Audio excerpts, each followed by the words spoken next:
अगर सावन के महीने में सोमवार पड़ जाए, श्रावण के महीने का सोमवार पड़े और श्रावण के महीने के सोमवार के दिन अगर नाग पंचमी पड़ जाती है और भगवान शंकर को एक कमल आता है श्वेत, एक कमल आता है नीला गुलाबी सा, हल्का सा नील वर्ण का, एक कमल हल्का सा नीला जैसा गुलाबी सा दिखता है। वो कमल यदि शिव जी को मात्र एक समर्पित कर दिया जाए, सावन के महीने के सोमवार को पड़ने वाली नाग पंचमी के दिन अगर वो नील निधि के नाम से, हे भोले बाबा आपके जीवन की सारी जितनी निधियां हैं वो नील निधि में समाहित है, और उस नील निधि के भाव से मैं ये कमल दल आपको दे रहा हूं और बाबा को समर्पित कर कर वो कमल दल भगवान शंकर के मंदिर से लेकर आ जाओ, जिंदगी में कभी भूखे नहीं रहना पड़ेगा, सारी निधियां तुम्हारे पास में होंगी, सारी सिद्धियां तुम्हारे पास।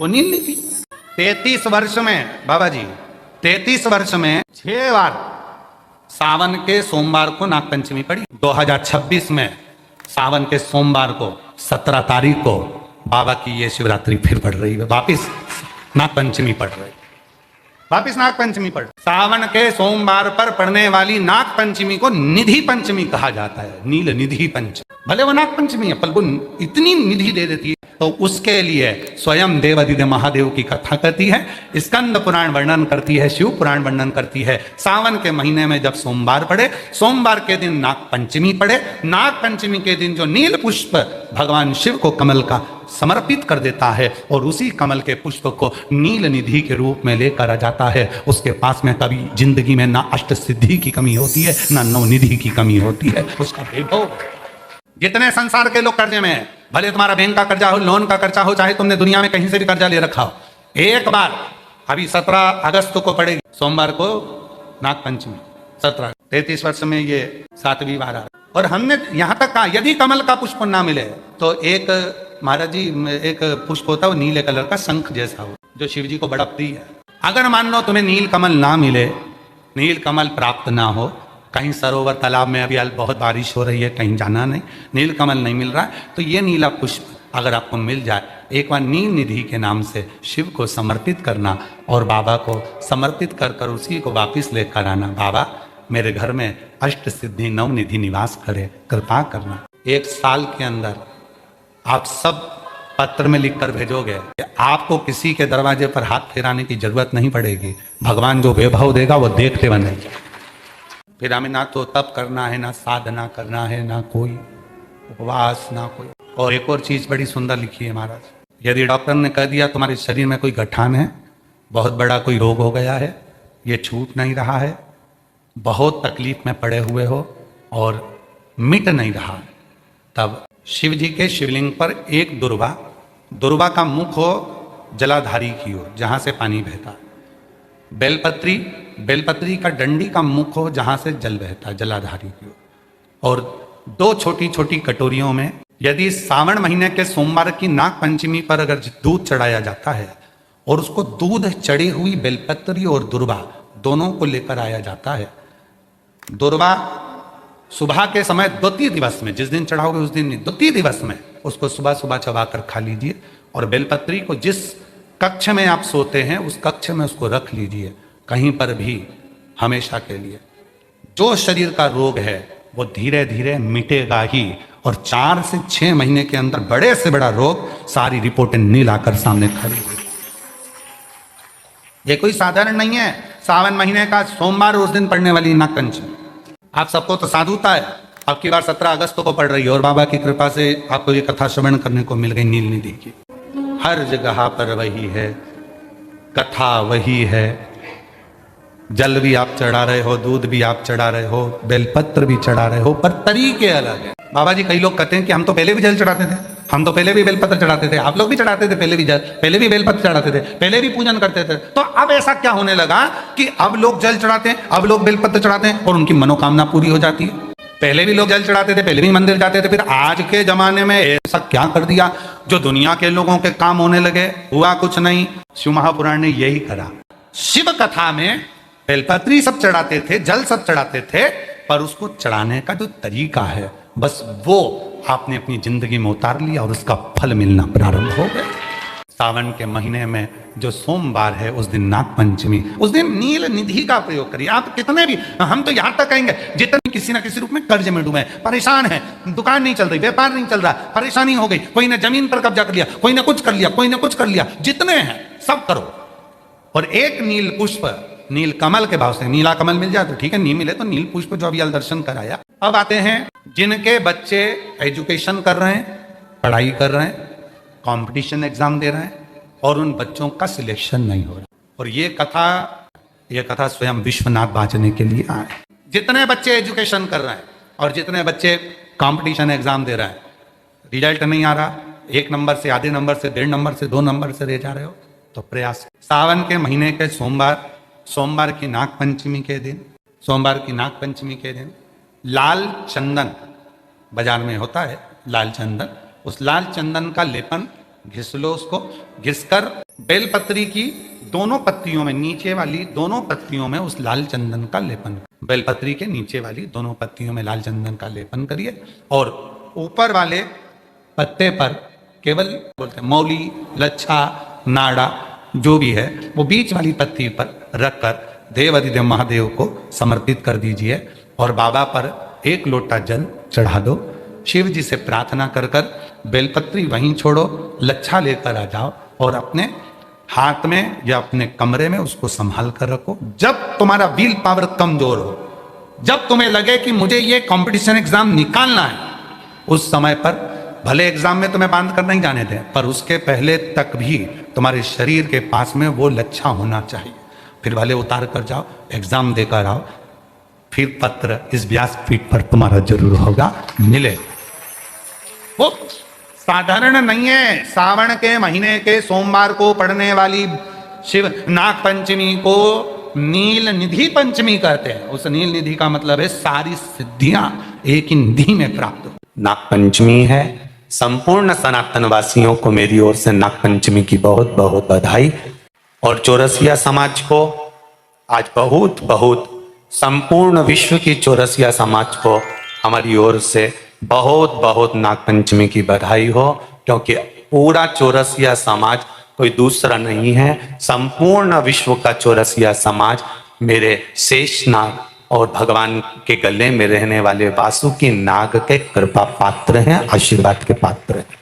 संपूर्ण चौरसिया समाज को बहुत बहुत। श्रावण के महीने की पंचमी, चाहे नाग पंचमी हो, चाहे श्रावण महीने की शुक्ल पक्ष की, चाहे कृष्ण पक्ष की पंचमी हो, शिव जी पर जल चढ़ाया गया।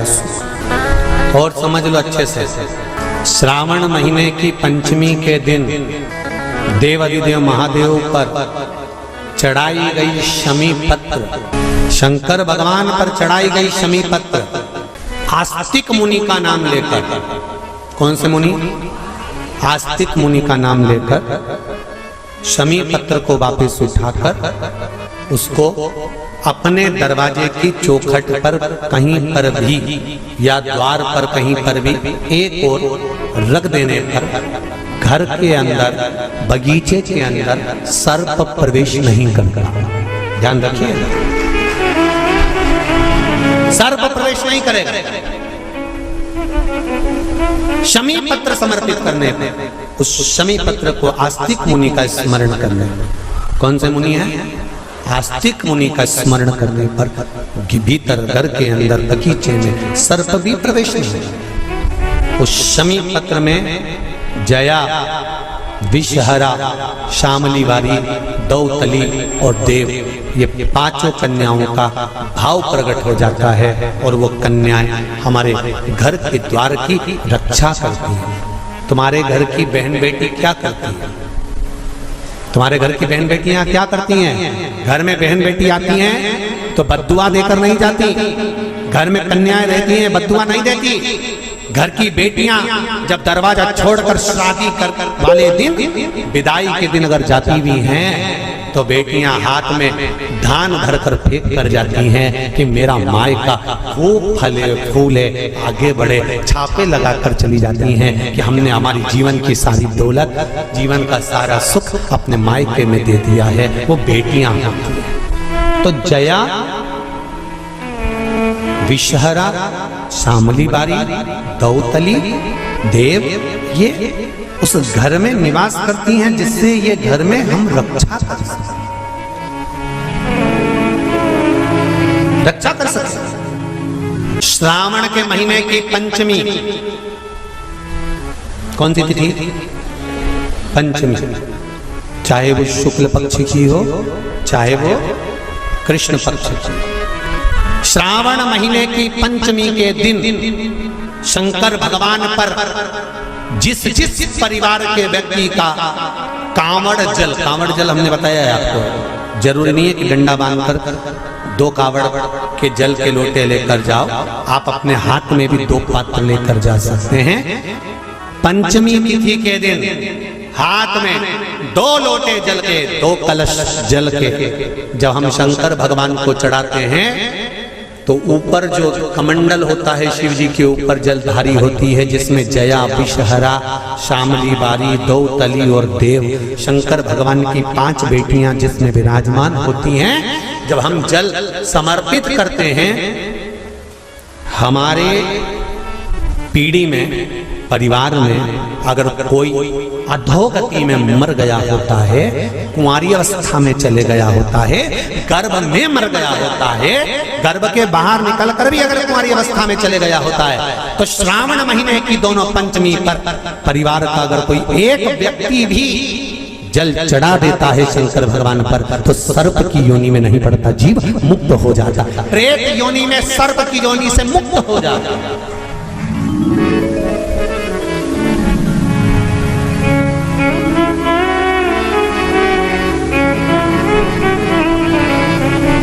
महाराज, हमारे यहाँ सांपों की पूजन कौन से दिन होती है, कौन सी तिथि में करते हैं? जम के बोलो जरा। नाग पंचमी। नाग पंचमी का मतलब क्या है? सांपों की पूजन करो। नाग पंचमी का मतलब होता है शंकर जी के मंदिर में जाकर 1 लोटा जल समर्पित कर दो। उसका कारण क्या है कि हमारे परिवार में, हमारे कुटुंब में कोई 7 कुटुंब में, परिवार में कोई 7 पीढ़ी के अंतर्गत भी अगर कोई जीव तड़प रहा होता है, पड़ा हुआ होता है, उसकी मुक्ति नहीं होती है, तो पंचमी का चढ़ा हुआ जल उस जीव को प्राप्त हो जाता है और वो जीव तर जाता है, उसका फिर जन्म नहीं होता, वो तर, इसको मुक्तता कहता है, इसको मोक्ष कहता है।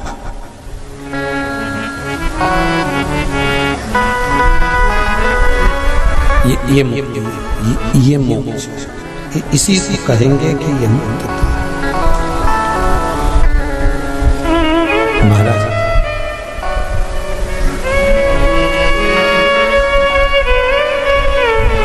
चढ़ाते हो आप लोग पंचमी के दिन, चाहे नाग पंचमी हो, चाहे श्रावण महीने की शुक्ल पक्ष की, चाहे कृष्ण पक्ष की पंचमी हो,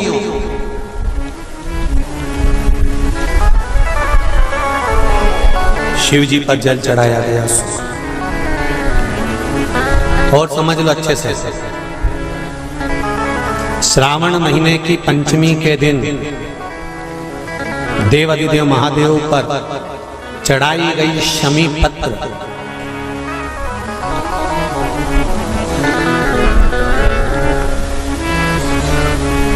शंकर भगवान पर चढ़ाई गई शमी पत्र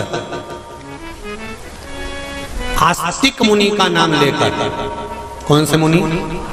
आस्तिक मुनि का नाम लेकर शमी पत्र को वापस उठाकर उसको अपने दरवाजे की चौखट पर कहीं पर भी या द्वार पर कहीं पर भी एक ओर रख देने पर घर के अंदर, बगीचे के अंदर सर्प प्रवेश नहीं करता। ध्यान रखिए, सर्प प्रवेश नहीं करेगा।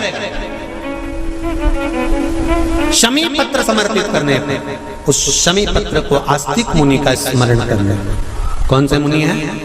आस्तिक मुनि का स्मरण करने पर भीतर घर के अंदर बगीचे में सर्प भी प्रवेश नहीं। उस शमी पत्र में जया, विषहरा, शामली वारी, दौतली और देव, ये पांचों कन्याओं का भाव प्रकट हो जाता है और वो कन्याएं हमारे घर के द्वार की रक्षा करती हैं। तुम्हारे घर की बहन बेटी क्या करती है? तुम्हारे घर की बहन बेटियां क्या करती हैं? घर में बहन बेटी आती हैं तो बद्दुआ देकर नहीं जाती। घर में कन्याएं रहती हैं, बद्दुआ नहीं देती। घर की बेटियां जब दरवाजा छोड़कर शादी कर वाले दिन, विदाई के दिन अगर जाती भी हैं तो बेटियां हाथ में धान भरकर फेंक कर जाती हैं कि मेरा मायका खूब फले फूले आगे बढ़े। छापे लगाकर चली जाती हैं कि हमने हमारी जीवन की सारी दौलत, जीवन का सारा सुख अपने मायके में दे दिया है। वो बेटियां होती हैं। तो जया, विषहरा, शामली बारी, दौतली, देव, ये उस घर में निवास करती हैं जिससे ये घर में हम रक्षा कर सकते, रक्षा कर सकते। श्रावण शिव महापुराण की कथा में, कल की कथा में एक वर्णन आएगा, उसको ध्यान से सुनिए।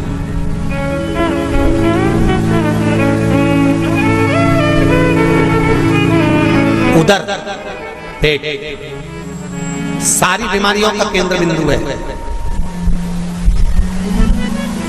सारी बीमारियों का केंद्र बिंदु हमारा उदर।